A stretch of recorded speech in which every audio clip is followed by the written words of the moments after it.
what is causing things to go down if the magnetic field points north-south? North and south is up and down. If I'm going north, right, then I'm going up in the... No, you're not going up. You're going north. Up and north are not the same thing. Up is out. Okay, north is towards the North Pole. Up is, on your globe model, up is the North Pole. No, that's not up. Up is away from the center. That's not what up is. Up is not the North Pole. The North Pole is not the top. Hoodlem, how's it going? Good. What's up, Mr. Blitz? It's Dr. Blitz. What shape do you think the Earth is? I think it's more of a toroidal field myself. You think the Earth is a toroidal field? I think that the plane within the toroidal field is the realm that we live in, yes. So, so you think that we live on a plane, and the plane is in a toroidal field? Correct, which is the center of mass. Okay, so can you define for me what a toroidal field is? Yeah, it's like an electromagnetic system that collects mass in the center. Can I show you something? Sure. And then I have a couple of questions for you. Yeah, sure, of course. Of course. So, I have to crop this. I have to change the cropping. Or no, I can just move this. I don't know if you can see this. So this is the magnetic field of a toroid, right? This is what we're looking at. Yeah. So this would be a toroidal magnetic field. Now, B, the letter B, I don't know if you can see that. The letter B is the direction that the magnetic field is pointing in. And so a toroidal field goes this way. It goes in a circle like that, right? This is the magnetic field of a toroid. So is that, you think that the magnetic fields kind of go in a circle like this? No. Oh, so then what kind of field are you talking about? The toroidal field is from the center. Oh, I think you're confused. See, you mean a poloidal field, right? Do you mean a poloidal field or a toroidal field? I was always with the understanding that it was called a toroidal field, but... Oh, yeah, no, that's incorrect. Here, let me show you. So we have, this is the toroidal field, the one that goes in a circle like I showed you. And then this one is the poloidal field. See how it says B with the subscript POL? So you mean a poloidal field? No.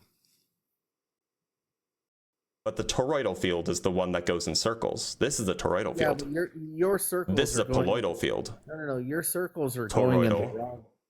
Poloidal. Yeah. Look at it from poloidal. Okay, listen. Like we see this in nature. When you look at the development of an apple or an orange or a lot of fruit for that matter, it is exactly what I'm talking about. Okay, you have the seed in the middle, and then you have all of the growth around that, and you have the bottom, right? And then you have the top, which is the stem, right? And that is in nature exactly what I'm talking about. Except you're talking about a poloidal field, not a toroidal field. I don't think so. I just showed you. That's what they're called. Yeah, but just because you showed me does not mean, like, you're a guy that thinks that the Earth is round. You're right. That does give me good credibility. You're right. Yeah. So again, right? I mean, like, I just don't think that you know where these words come from, right? Well, the words are made up by scientists like yourself. Right, and so the word that you are looking for is poloidal, not toroidal. Toroidal fields are the fields produced by toroids. Those are like the donut shapes. And the fields produced by the donut shapes are fields that run parallel to the inside of the toroid. So when we talk about the Van Allen belt, right? Yep. Okay. So there it is, right? So you have. Oh, so now you're referring to a dipole field. Is that what you're referring to? It's a combination of both, sir. Well, I mean, a toroidal field is not a dipole field. Are you sure? Yes. How so? So they're just different kinds of fields, right? So are you referring to something like this, but perhaps on it? Are you referring to something like this? Yeah. And this is a dipole field. This is not a toroidal field. Right. This is and the mass is in the dipole middle. field. And right, the mass is in the middle. Right. So that's a dipole field. Okay. So as long as we agree that we're talking about the same thing. So you think that the Earth there's like a plane and then there's a dipole field for that where that plane is or something. Yeah, and that would also explain the gravitational pull. Oh, how? Because we have a pulling down force on the flat plane. Where is that force coming from? From the magnetic field. Oh, so if I take a magnet and drop it, it should only go in the direction that it's attracted in? No, the mass is collected at the center, right? And at the center of what? Like where the North Pole is? No, the North Pole is not the North. It is not the North Pole as you're referencing it. No, I'm referring to the North Pole as you're referencing, like the center of the disk. Is that where the mass is? That's the center of mass? I would call, yeah, absolutely. So if that's the center, why doesn't gravity pull us towards that? Because the attraction is across the whole plane. Yeah, but if it's supposed to pull us towards the center of mass, and that's where the center of mass is, why doesn't it pull us sideways? So you have the mass collection in the center, right? And so the force that created the mass collection is the same force across the whole plane. So why does it pull down instead of towards the mass? Because it's running through from the top down. So, but the magnetic field doesn't point down. Yeah, it does. No, it doesn't. I mean, like at the North Pole it does, but like at the equator it points north. Actually, it points south, but so why doesn't the magnetic field pull you south, or why doesn't gravity pull you south if you're at the equator? You have several different interjecting magnetic fields all at the same time. It's not. So which direction does the total magnetic field point in?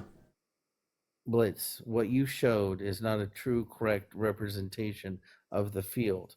What you showed is a very simplistic version of a field, not the field. Let me pull up something that you're referring to. I think that you're probably referring to something like, you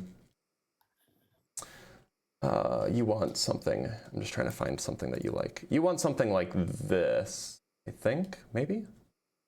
Oh no, I don't want to go to a Facebook link.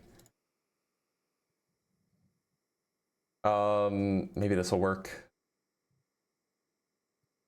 Do you want something like this? Like the one on the left? No. Okay, so you have the toroidal field from the top down, and then you have the magnetic field. So it's wait, what kind of field is the toroidal field? Is it magnetic? Is it electric? Is it gravitational? What is it? It's horizontal field. What kind of field? Magnetic, electric, gravitational. Hold on. Large at the top, going down to a center point, and then getting large at the bottom, and then you have the magnetic field in relation to that. That's not helping me. What kind of field is the toroidal field? Is it a magnetic field? Is it an electric field? Is it a gravitational field? What kind of field is it? I'm not the scientist, okay? I know. Okay, and I'm not the physicist, okay? I know. What I'm going to tell you is what I just described could explain gravity. You have to tell me what kind of field it is. Hold on. Let me finish, and then you can, okay, tear me a new one, whatever. It explains gravity. It also explains the collection of mass, right, in the center. And so, therefore, what your relation to, mass attracts mass, it all works in this model, and you know this already. Oh, no, I don't think it does. So you have a magnetic field, and then you have some other kind of field? Oh, it's an electrified field. Is it? I don't know what an electrified field is. Do you mean an electric field? Yeah. Okay, so you have an electric field. Is that the toroidal field? Synonymous with the other. One is synonymous with the other. No, electric and magnetic fields are not the same thing. They're closely related, but they're not the same thing. Look, I'm just trying to understand what your view is. So you think that there's a magnet? I didn't say they were the same thing. Synonymous means that synonymous means that they're two words for the same thing, right? You get one with the other. So look, so there's the magnetic field, and we know that at the equator the magnetic field points north, right? Well, doesn't point into the ground. There's a polarity. Well, no, it's just like you can get a piece of iron, and when it aligns itself with the magnetic field, it'll be going north south, right? No. That's what a compass is. It's going to be going up. It's going to be going down through the toroidal field, out the other side. The magnetic field points north south at the equator. That's what a compass does. It points in the direction that the magnetic field points in. Yeah, north-south, that's correct. Right. So at the equator, you have a magnetic field that points north-south. And so that can't be what's responsible for us falling down. That can't be responsible for gravity because it points in the wrong direction, right? No. Okay, so explain to me how the magnetic field that points north-south can cause things to fall down. Because you're looking at it from a globe perspective, and I'm looking at it. No, I'm not. I'm looking at it from a flat Earth perspective. You have a magnetic field that points north-south. How does that make things go down? Well, because it's coming through the top, which would be positive. It doesn't matter where it's coming from. At the equator, it's pointing north-south. Look, did you ask me a question? Yeah, and you answered about where it's coming from, not how it causes things to go down. And I'm going to answer. And then when I answer, right? You promise? Then you can, yeah. Okay, go ahead. So it's coming from the top down through the flat plane, right? That would mean it's pointing down. Yeah. But it's not pointing down. It's pointing north-south. We just agreed on that. North-south. Okay, yep, so north-south. Hold on. North is up and south is down, correct? No, north is not up and south is not down. Okay, well then how does your globe work then? Up is away from the center, down is towards the center, north is towards the North Pole, south is towards the South Pole. North and up are not the same thing. Okay, I'm not going to get into the semantics. Can I ask you a question now? Are you pivoting? No, I'm just saying that this seems like a dodge. I asked you a question. No. How is it that things fall down? It twice to you. Wait a minute. What is causing things to go down if the magnetic field points north-south? North and south is up and down. East and west is Wait a minute. Horizontal. So I'm confused. You think that when you're on a road and you're traveling north, you're increasing your altitude? You're going above the plane? No, I am talking to you because you believe in the globe model, right? Yeah, and I'm asking you about how this is supposed to work on a flat Earth. So right then and there, if I'm going north, right, then I'm going up in the. No, you're not going up. You're going north. Up and north are not the same thing. Up is out. Okay, north is towards the North Pole. In relation to North America, okay? Is Canada north? Yeah. And then you go further and you get to the North Pole, correct? Yeah. Okay, and if I were to go to Panama, that's going south, correct? Yeah, from North America, definitely. Okay, great. Now that we've established... What does that have to do with up? Up is, on your globe model, up is the North Pole. No, that's not up. Up is away from the center. That's not what up is. Up is not the North Pole. The North Pole is not the top. Okay, how do you want to describe it, Mr.? I already did. The North Pole is the most north. If you want to go up, you have to go away from the center. Okay, so let me rephrase for your preference. It's coming from the north down through the south in your globe model. Well, it comes out from the south and then wraps around to the north. Yeah. Just like an apple, right? You have. Oh no, I'm sorry. It comes out from the North Pole and then wraps around down to the south. Sure. Listen, you have the stem and you have the bottom, which was the flower, which was the beginning of the creation, right? So you have Hoodlem. Yes, why are you avoiding my question?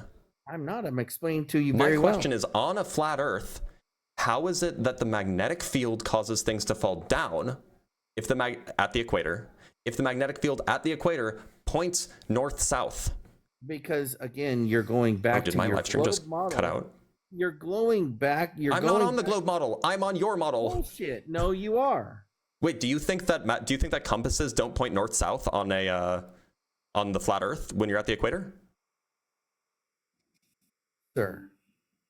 Sorry, one more time. You cut out. What is the problem with looking at an apple? Do I have to draw a picture? Dude, I don't know, but I don't want to this is not the conversation that I wanted to get bogged down with you on. I know it's not. I have to draw a picture though. Are you a good artist? Not really, but we're gonna do it anyway. All right, let's open up MS Paint. Okay, so here's your flat Earth. Let's make it green, right? Here's your flat Earth. Let's make it green. And then let's just mark the center. So like there's your North Pole, right? Roughly there. And the equator, let's put a person at the equator. Let's just make them a little blob, right? The equator's around here. Hold on. No. You've already fucked it up. Oh, where's the equator? Dude, the center point is in the center of the flat plane. Yeah, that's the black line. I don't see no black line. I'm sorry. There it is. So the black line is the North Pole, right? And it's the center of mass. That's the center of your flat Earth, right? It's like correct. It's like where I would call the North Pole. It's like where the north of Canada is. And I put a red person where the I don't know if you can see this. I put a red person roughly where the equator would be, right? This is like a side view. Yeah, with your wrapped around version, yeah. Well, this is not the globe. This is the flat Earth. This is just a side view, right? Yep. So now we agree. So north is towards the black line, right? Would be the center point of mass. Yes. Is that the direction that north is in? If you were to drive north, is that the direction? Yes. Okay, so this is north. Yes, that is. Mm-hmm. Okay, that's north, right? Yep. Now, if you were to get out a compass at the equator, what direction does that compass point? Well, it would be true north. Yeah, it would point in the same direction as the direction of north, right? Yeah. So the magnetic field, the center of mass. The magnetic field is pointing, the magnetic field, I'll draw the magnetic field in, I don't know, a maroon. Magnetic field is aligned in this direction. Correct. Now, down, I don't know why I have to explain this, down is this way. No. I'm sorry, you don't think down is towards the ground?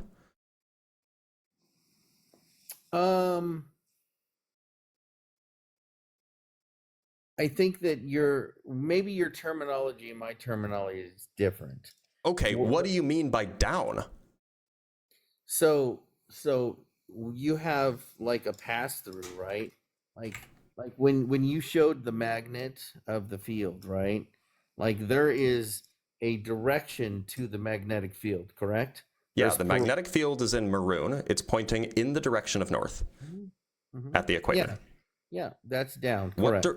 Yes, I agree. So blue is down. Yes. And red is the magnetic field. It's the center of the magnetic field. Yes. No, the magnetic field. Do you know what a magnetic field is? Yeah, I do. So a magnetic field has a direction at every place. So it has a direction and a magnitude in particular. And so the magnetic field points in a direction everywhere. There is a magnet, like you are in a magnetic field right now, and the magnetic field has a direction. I know I am. Okay, yeah, so the magnetic field is pointing towards the center, and that's a different direction than down. It's just the strongest point of the magnetic field. The magnetic field is one thing. There's not, like, if you have a whole bunch of magnetic fields, you add them together and you get one magnetic field. Yeah, that runs through the center of the flat plane. The magnetic field points in the direction of the maroon arrow, because that's the direction a compass points in. And yet down is pointing in a different direction. So how is the magnetic field causing this red dot to fall down when the magnetic field points to the left in this picture?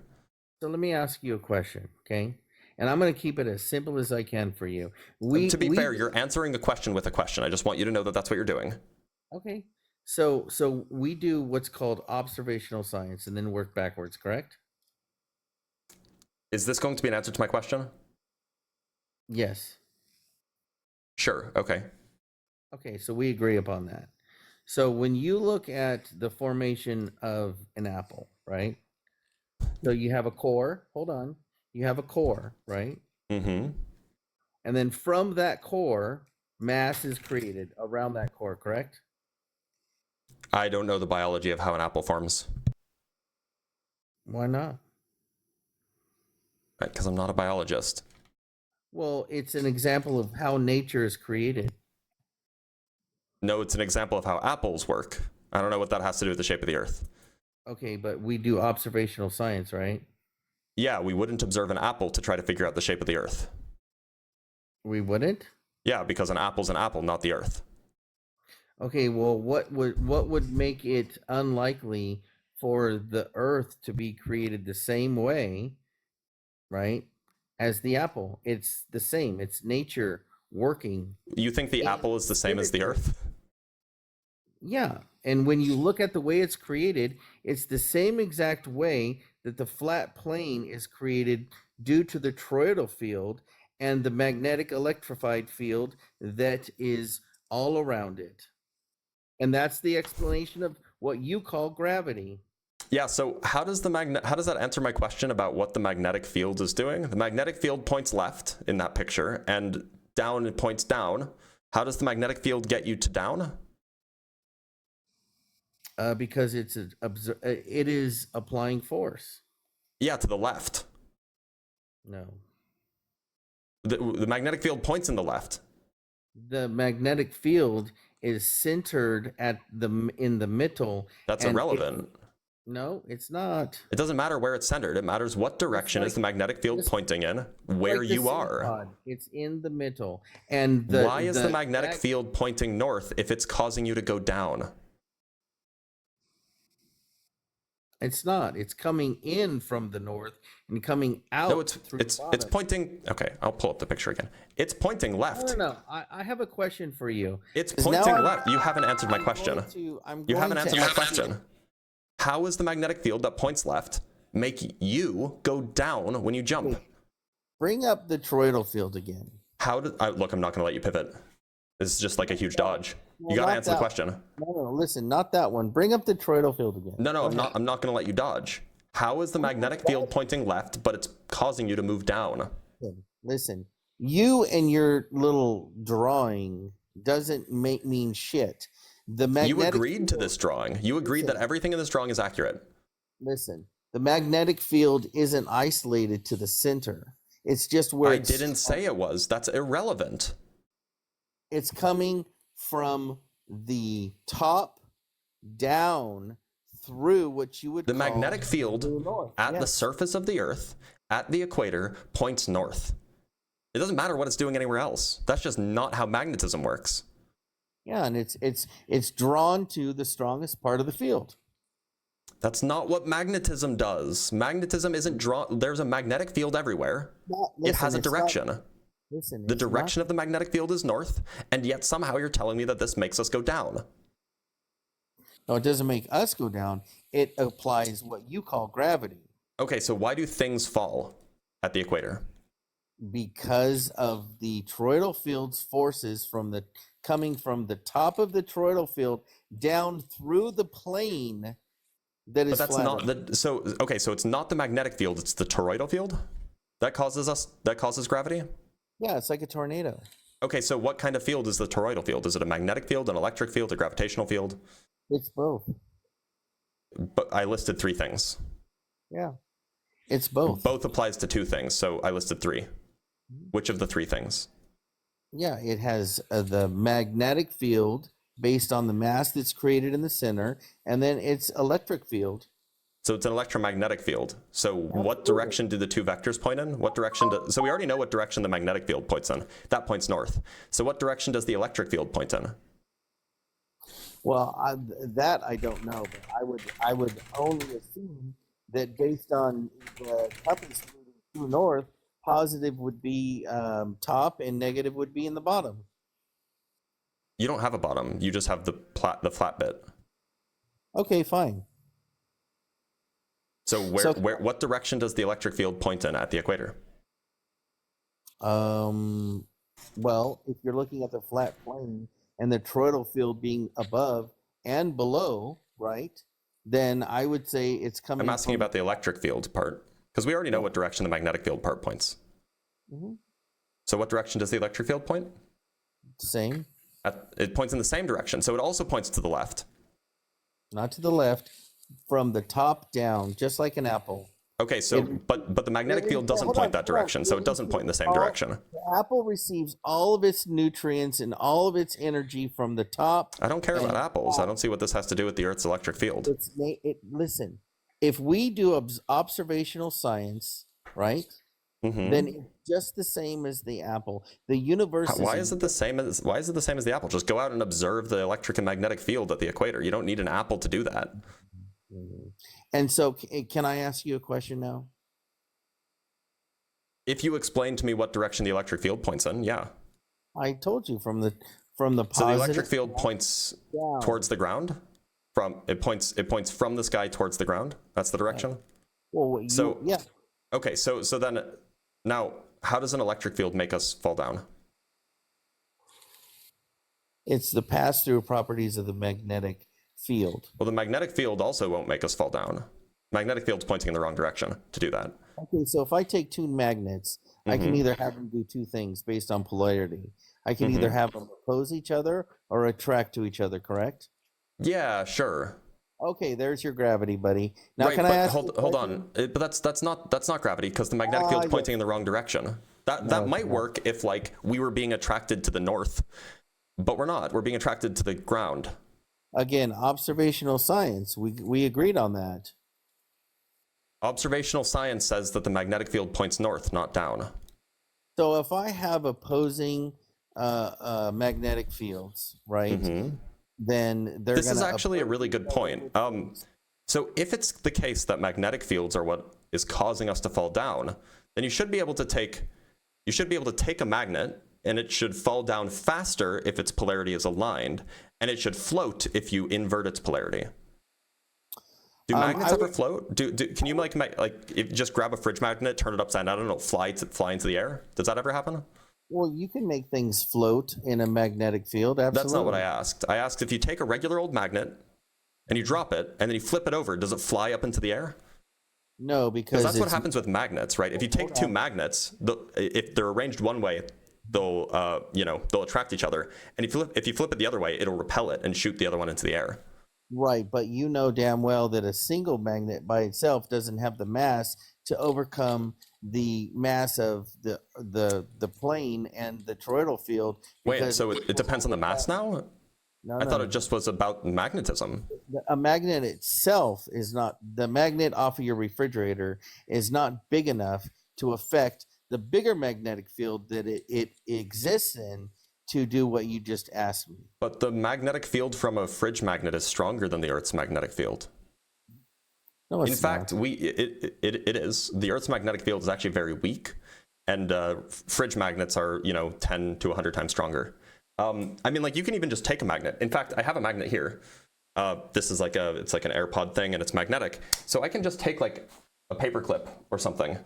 Well, that's a knife. I probably can't show you that. I just need to find something that's lightweight. One sec, let me grab a spring. Oh, come on. Like we can just come on out. I don't know why the spring's not coming out of my pen. Come on.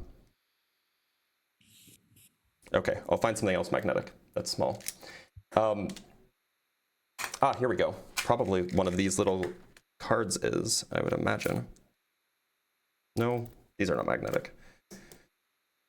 Oh, why don't I have anything magnetic nearby? It's such a bummer because it's such a good demo. It's all right. Can I ask you a question now? Yeah, let me just do this demo really quick and then you can, I promise. I gotta have something magnetic though. I used to have a paperclip that was magnetic, but it went away. Maybe it's your personality.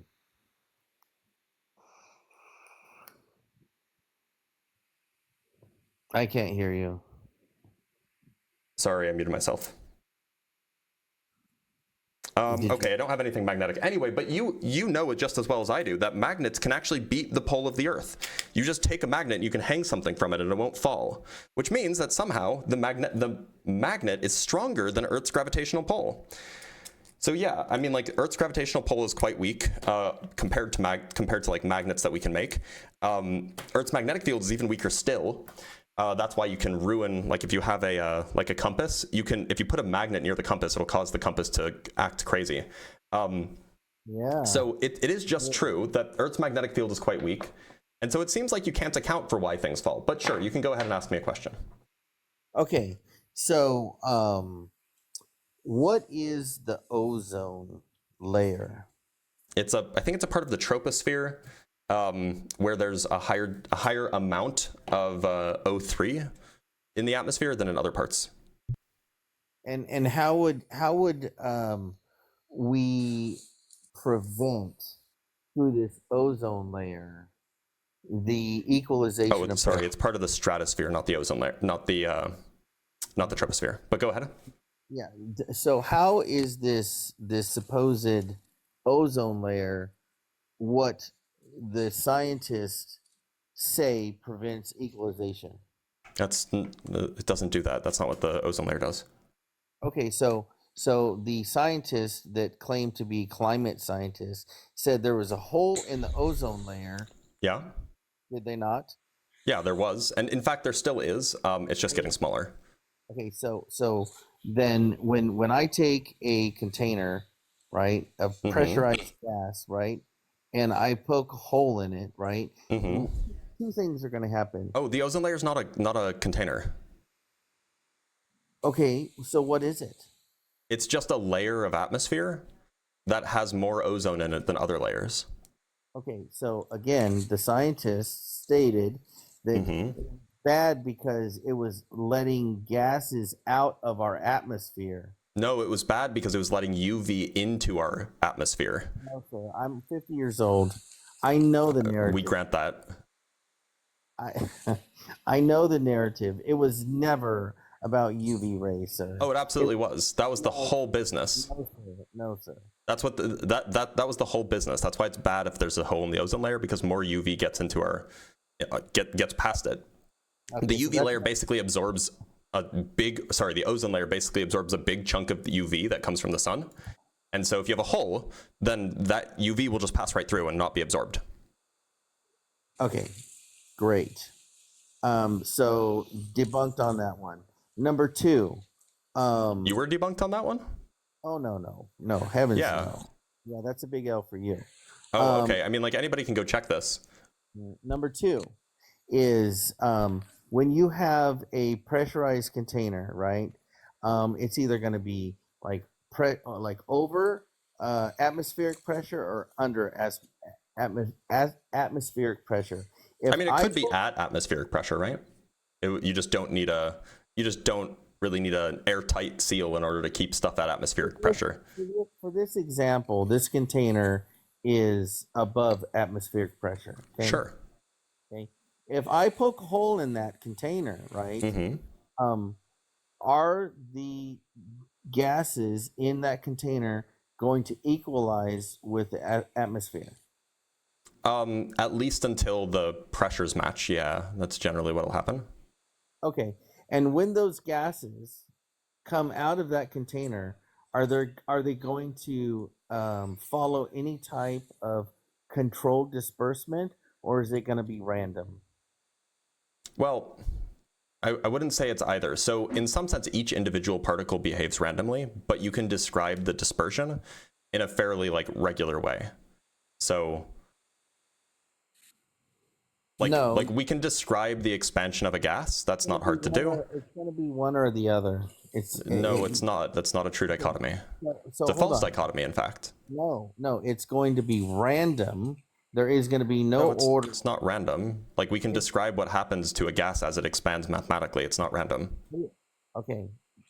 Again, equalization of pressure, right?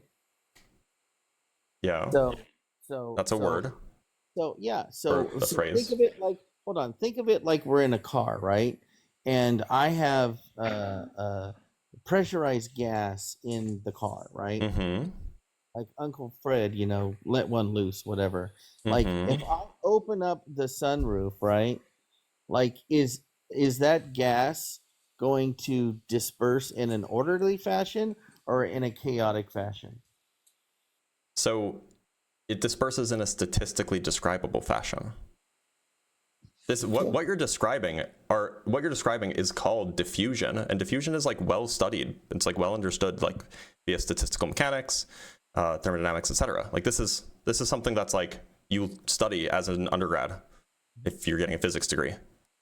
Okay, so again, we have a pressured container, Mm-hmm. right? And we have the Earth's atmosphere, right? Yep. Okay. So if if space is a vacuum, then what is preventing our atmosphere from equalization? Gravity. Gravity, Mm-hmm. but it's gas. Yeah, gas is affected by gravity. Okay. And so when we look at our atmosphere, right? Mm-hmm. What do we have at the top? We have the least dense things at the top of like the troposphere, I guess. Mm-hmm. I don't remember the names of the layers of the atmosphere. Do you? Yeah. What's so the exosphere is space. It's the mesosphere. I'm sorry. At the top of the mesosphere, we have like we have like hydrogen and helium and stuff like that. At least Mm-hmm. we have those things in higher quantities than we do closer to the surface of the Earth. So if space is a vacuum, like Mm-hmm. scientists say that it is, right? Well, it's not a pure vacuum. It's just a Well, there is. stronger. It's just a strong vacuum, like compared to like, the Earth. Like there are still like gas particles. They're just spread out. Dispersed. Yeah, they're not. It's At not a higher uniform, but they're fairly spread out. Yeah. Okay. So then what is preventing the lightest gas in our atmosphere from equalizing? Because that's what we can. So it's already in equilibrium. Hold on. That's It's what we already in can equilibrium. observe. No, it's not. Sure, it is. It's not at a Lagrange point, sir. Do you know what equilibrium means? Well, for me, it's being drunk on a ship, not trying to We grant upchuck. that. Yeah, I mean, but that's with like the internal water within my 2 ears, right? So So all equilibrium means is that all equilibrium means is that if you let time run forward, it will stay in the same state. so what you're saying is it's in a Lagrange point. No, a Lagrange point is a specific thing with regards to like two-body gravitational systems. Like I Right, think you're confused. right. This has nothing to do with Lagrange points. No. We have the moon, do we not? Yeah, the moon's gravitation, it doesn't really play a significant role on the Earth's atmosphere. Like there are atmospheric tides, but like the actual gravitational attraction of the Earth is sufficiently strong to keep these things from leaving the atmosphere, even though at least most of it from leaving the atmosphere, even during high tide. So we can observe, right, when we have a container of gas that is greater in pressure than the atmosphere, that Mm-hmm. it will escape and Yep. equalize to the atmosphere, correct? Yeah. Then why would it not happen in space? It does. Is that Find me a place where there's high pressure next to low pressure. we're talking about it? Where? What altitude? Well, it could be what you would refer to as space, which is I believe it's what, the carbon line? Yeah, so what's the altitude? We can just look up the atmospheric pressure at like 1 kilometer below the Kármán line and 1 kilometer above the Kármán line if you want, and we can see if there's high pressure next to low pressure if you want. Sure. Okay, so we want the altitude, or we want the atmospheric pressure at 99 kilometers. Air pressure at altitude calculator. I just found a calculator. I hope that's okay that we can just use. Oops, sorry, that's the wrong thing. Here we go. I hope this is okay. So we want the other one. We want air pressure at altitude. So calculate air pressure at altitude. So let's say that we are at, let's say 1 meter below the Kármán line. So the Kármán line's 100 kilometers. So we want, so that would be 100,000 meters. So we want 99,999 meters, right?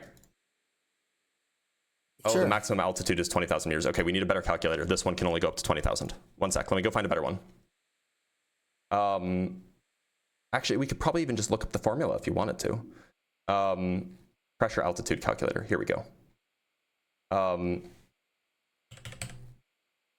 Oh no, okay, so we need one that will actually let me calculate. Altitude.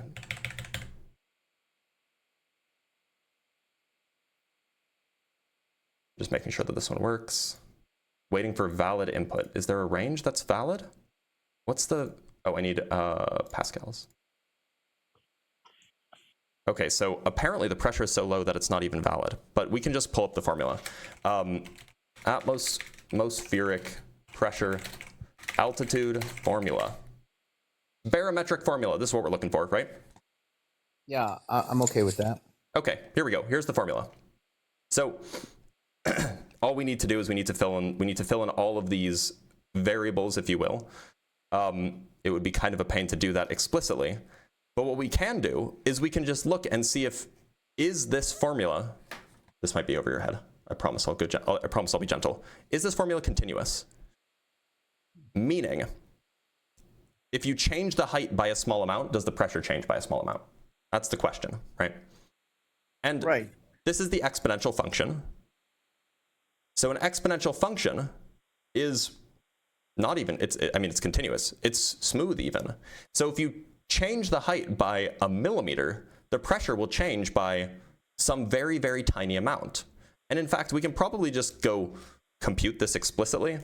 It gives us the numbers for the variables. So let me just open up a more sophisticated calculator really quick. So is your argument that our atmosphere goes further than what we would consider atmosphere? But no, my argument is that there's no place where the atmosphere goes from high to low abruptly. There's no barrier. There's no abrupt change. So we want the reference pressure. What value is the reference pressure? Is that the sea level? Is that the pressure at sea level? I would imagine it would be. Yeah, probably is. Valid from sea level to 86 kilometers. Okay, well, we can't go up to 100 kilometers, but we can at least use this up to 86. And so we can look at 85 and 86 if you want. So let's just put in 100,000 pascals. That's roughly the reference pressure. So and then we have negative G naught, which is 9. Oh, why is gravity showing up in this formula? That's weird. 28.9644 times H minus 0 altitude divided by, I need 8.31432 times 10 to the third Newton meters per kilomole per Kelvin, and then we need the temperature, which is minus 6.5. All right, so I just plugged in the formula with the numbers. I will change it so that you can see as well. Here we go. Plugged in the formula. One sec, I have to do something really quick.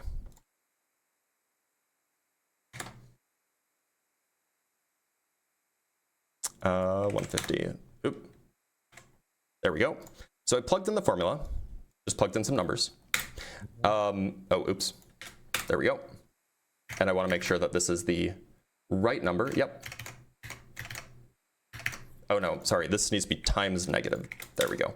So now we can just evaluate, this is in meters. So we can evaluate at 85,999 meters, right? Oh, that's not supposed to be a minus sign there, that's why. We have this number, this tiny, tiny number at 85,999 meters. And at 86,000 meters, we have an equally tiny number. Now I probably got the units wrong because the numbers are probably not supposed to be that tiny. Is this in kilometers? No, it's in meters. It's in kilograms. It's in kilomoles. Wait, can I make an observation? Yeah, you absolutely can. Okay, so Oh, I need the reference. Sorry, I need the reference temperature. So I need 288. That's the number that should be there. Right, but your math is going to give you Here we go. Your math is going to give you predictable results 3.7 pascals at 86,000 meters and 3.7 pascals at 85,999 meters. Right. So yeah, there's no abrupt change of pressure, right? Hold on. Let me just say this. Yeah, go ahead. Your formula is going to give you the information that you put into the formula. It's going to produce the result, because that's what this is the globe formula, and the globe formula says that there is no abrupt pressure change anywhere. And so if your claim is that the globe can't make sense because high pressure flows to low pressure, there is no place where high pressure is next to low pressure on the globe model. But wait a minute, okay? So we do observational science, right? Mm-hmm. Okay, so then why is it that we don't have a blending effect with our atmosphere to space, or what scientists define as space, right? Because I see... We do have a blending effect with our atmosphere. What are you talking about?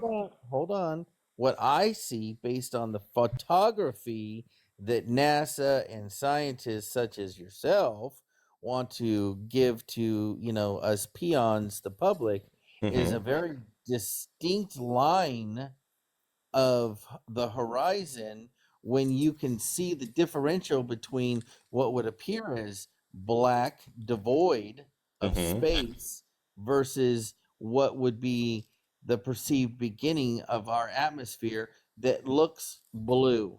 Right. It's a good question, actually.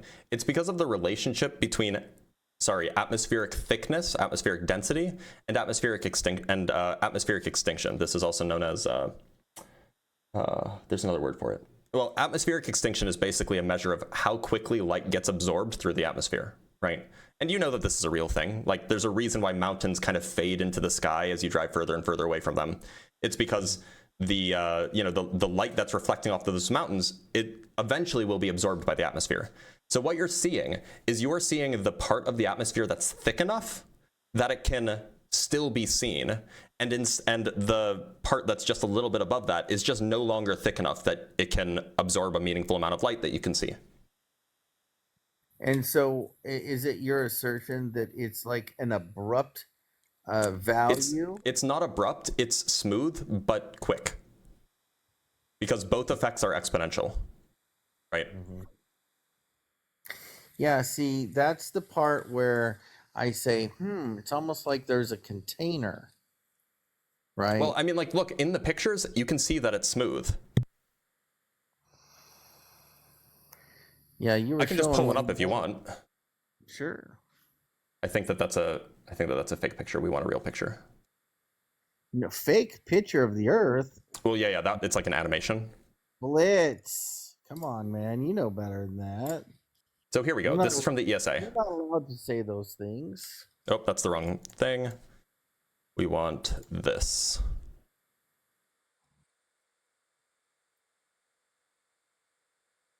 So here we have, this is from the ESA.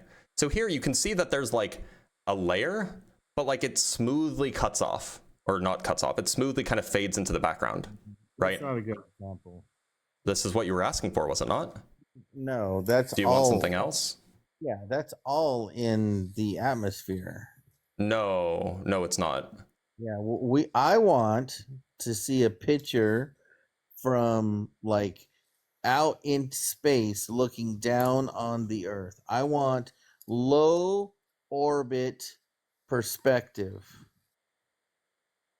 Yeah, how about this one? This includes the moon. Yeah. But see how it fades out? It's not a hard cutoff. It's a gradient. Is it though? Obviously, you have white down here, and then you have bluish white, and then you have darker blue and darker blue and darker blue and black. Like, it's a gradient, obviously. If you don't see a gradient, you should get your eyes checked. Well, I put my glasses on if it makes you feel better. It does make me feel better. Thank you.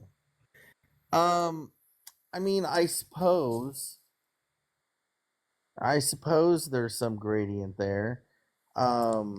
I think that we would lose far more of our atmosphere than what I think the scientists are alluding to. Like I mean, what's your producing? feelings aren't really relevant here. We're talking I about know, the but facts. but again, like we're talking about like the lightest like gas particles in our in our atmosphere, and So you're we saying do lose helium and gravity. hydrogen. That's a thing that we lose. We don't lose our heavier atoms because, or our heavier molecules, because they're heavier, so they have less speed, so they don't have the escape velocity necessary But to I escape. thought we fixed that though. So which one is it? The ozone layer has nothing to do with the fact that we're losing hydrogen and helium. These are unrelated things. So the climate scientists lied to us? No, you misunderstood them. The ozone layer Mm, has nothing to do with keeping gas in. There's gas above the ozone layer that's still part of our atmosphere. I see. Like, you can look this up for yourself. The ozone, like on the globe model, the ozone layer is what? It's like, what's the altitude? It is, actually, here's a good picture. Here's the ozone layer, or here's the layers of our atmosphere. So we have miles on the left, right? So the ozone layer is like 20 miles up, but there's more stuff, more atmosphere above it, right? There's more atmosphere above it. The ozone layer isn't keeping it in. It's only 20 miles up. There's like another 60 or another 40 miles before we even call it space anymore. So you're saying the ozone layer is 20 miles? Yeah, the ozone layer is 20 miles up. It's a pretty thin layer that starts like 15 miles up and ends like 20 miles up or so. All right. Can I move on to my next question? No, you asked the question. Now I get to ask one. Okay, fair enough. So, why is it that you can see sunsets to the southwest in the southern hemisphere? Well, you know what? That's an interesting question. Have you seen the live tracker of the sun from sunrise to sunset? Have you seen those videos? They make Yeah. a they make an 8. Oh, you're talking. So that's not from sunrise to sunset. You're referring to a photo of the Earth. Sorry, a photo of the sun at the same time of each day, and then you overlay all of them. Then you get an 8. That's called an analemma. But it sounds like you're deflecting. Why can you see sunsets to the southwest in the southern hemisphere from, say, Sydney? Because of the track of the localized sun. How does that work? Let me pull up. I haven't figured that out yet. Oh, okay. Well, let's just pull up a picture, I right? would say that it has to do with the seasons. Well, it does have to do with the seasons, but let's talk about this. Let's pull up a picture. So here's your flat Earth, something like this, right? The sun kind of goes around over top, and it goes in for the northern hemisphere's summer, and it goes out for the southern hemisphere's summer. Yes. Now, we know by looking at where the sun is at noon, we know that the sun never goes further south than the Tropic of Capricorn, right? The Tropic of Capricorn and the Tropic of Cancer are the bounds for the sunspot on the ground. So on the flat Earth model, you have that, on June 21st, the sun is over the Tropic of Cancer, and on December 21st, it's over the Tropic of Capricorn, right? I'm gonna agree with that. However, Australia is further south than the Tropic of Capricorn, right? We can just pull up a map, one sec. According to the maps, yes. So the Tropic of Capricorn is at 23.5 degrees south, right? Do we agree on that? I'm not looking at a map. That's just where the Tropic of Capricorn is. It's 23.5 degrees south, and about half of Australia is below that, right? According to the maps. Do you think that Australia is not where we think it is? I think that the ancient maps in books prior to the I don't even know what to call it. This is according to your maps too, by the way. No, hold on. Before the reset, right? the maps were different. You do know that, right? So this is the flat Earth map, right? So the inner green line is the Tropic of Cancer. That's the Gleason map, right? Right. Is this what shape you think the Earth is? Yes, it's definitely flat and round with the And wall. like the continents are like this? Yeah, something of that nature. Okay, so the inner green circle, that's the Tropic of Cancer. The middle green circle is the equator, and the outer green circle is the Tropic of Capricorn. Right. And you can see that it basically cuts Australia in half. Right. Okay. So there are cities down here that if even in the Australian summer, when the sun is closest to them, a sunset, when it swings around, right? A sunset should always look like it's pointing in the northwest.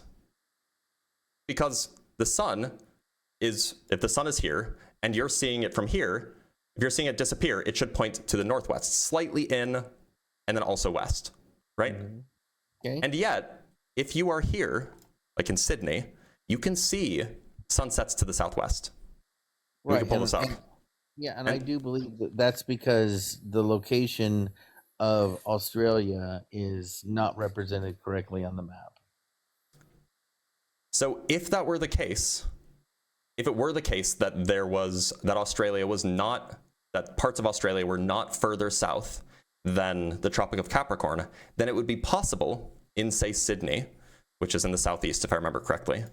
Let me just double check Sydney. I think it's in the southeast. There's a big city in the southeast, and I just think it's Sydney. Yeah, it's Sydney. Sydney's in the southeast. So then it would be the case that in Sydney, Australia, it would be possible to see the sun directly overhead at some point during the year. That would be possible. I would argue that that Australia is within the what is it, Capricorn, you said? If that were the case, then you should be able to see the sun directly overhead, straight up, at some point during the year in Sydney, Australia. Well, I think the whole continent is within. I understand that. Look, if any country that is between the Tropic of Cancer and the Tropic of Capricorn is at some point during the year able to see the sun directly overhead, overhead. I see. I follow. And so, like, if you're in Hawaii, Hawaii is like over here or something like this. You can see the sun. It's called Lahaina noon. However, in Sydney, you can never see the sun directly overhead, which means that it has to be outside of these rings. Well, yeah, I'm gonna have to do some research on that. Okay. Yeah. You should look into that, because that is impossible on a flat Earth. Yeah, no, that's a good point, and I'll have to look into that. My last question, right, is when we look at like ancient structures in North America with like the Vikings, when we look at and I might mispronounce this. I'm just gonna say the pyramids. Let's just use the pyramids. It's a much easier example. Where we see the alignment of the stars, right? And we marvel at how accurate of a depiction and how they line up perfectly and all that good fun stuff. But they don't line up perfectly. Hold on. Go ahead. They do. They do. No, they don't. Yes. Here you go. Here's a picture of the pyramids overlaid on the stars. Two of them do. One of them misses. Mm-hmm. Well, how come? Well, that's just the way it's always been. Oh, so they're not lined up with the stars then? No, two. The probability of two lining up perfect and the third not is not. You can always line up 2 points with another 2 points. Yeah, but you have to understand that the probability of that is 100%. Hold on. The 2 pyramids being exactly aligned and the third one not being aligned, what is the probability of 3 bodies moving at different rates in the same general vicinity? Probably not very likely. Well, the pyramids aren't moving. You're referring to the stars? Well, yeah. So the stars I mean, the stars are moving fairly quickly, but they're also like very, very, very far away. So they basically don't move over the scale of hundreds to thousands of years, at least not visible to the human eye. Okay, so how fast are we moving then? Relative to what? Well, our sun is hurling through space, which is what you and your scientific friends say, at a certain rate, and we are supposedly orbiting around this hurling through space sun, and then when we look up to the supposed other suns, right? But yet they're not moving now. Well, they are moving. They're moving very slowly. We can measure their motion, actually. It's the thing that we can do, and we can detect it. Okay, so we can measure the change of where they are in the sky. You're telling me, right, that over, let's just say 6,000, or if you want to do evolutionary, 340 billion. I mean, like, which one is it, right? Like, nobody says 340 billion. Okay, I don't know where that number came from. Humans have been recording the stars for like 5,000 years, maybe 6,000 years. Okay, 5,000. So whoever built these pyramids in 5,000 years, you're saying that us hurling through space in the Milky Way, in the universe, right? And these stars that we're observing, right? You're telling me over that amount of time, these structures would not be out of a line? You can always, if you have 2 points and 2 points, you can always rotate and stretch so that the 2 points always overlap. But you can't do that for the third point. That's why the third point misses.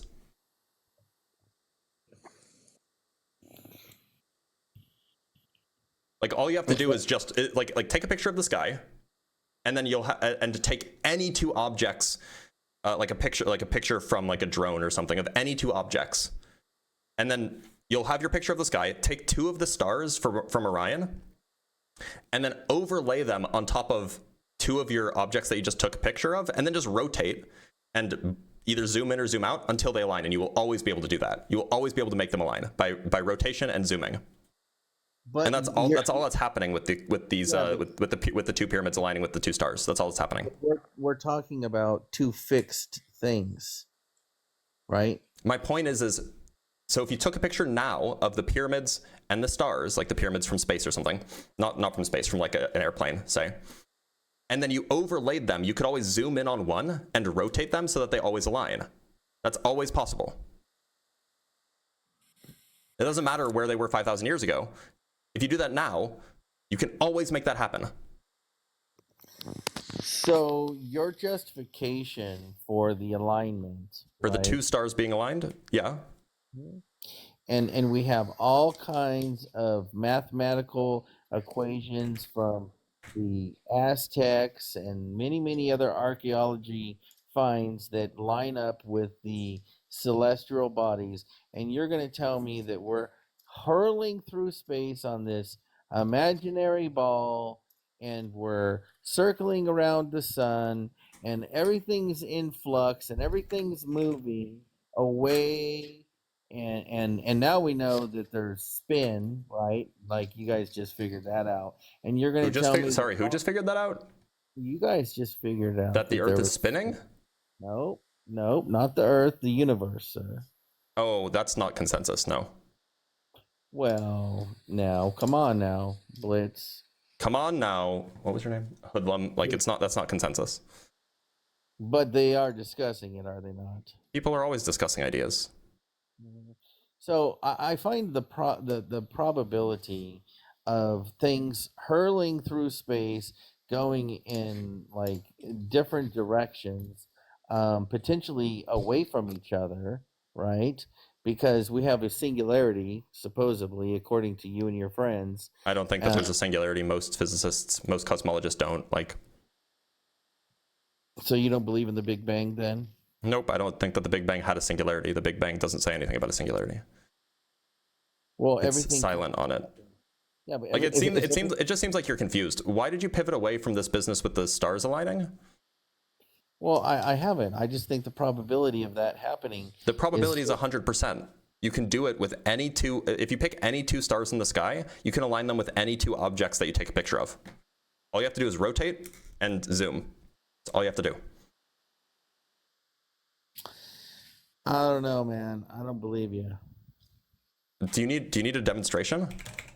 Sure, let's do it. Okay, let me make sure that it won't crash my computer because I'm already eating up 96% of my RAM. Is there a good like opacity changing tool? Online paint tool. Let's see if I can find something like this. That I can like, okay, good. Okay, so here's a picture of Orion's belt, right? Now, yep. What do you want me to find a picture of two things of? Like two objects that we might have like a drone photo from. Well, why don't we just use the pyramids? Well, because I'm going to show you that you can do this with anything, right? Just pick any two things. Like, why not? Oh, you know what we should do? We should do like something in Washington, D.C. that's really well known. Drone or a sky photo of Washington Monument. Yeah, yep. How about that? No, the obelisk. That's the Washington Monument. From above, not, I don't want from the side. Because we need like a top-down picture, right? Mm-hmm. Yes. But that's it's hard to find. No, well, because there's other monuments, right? Like this Lincoln Monument and all these things.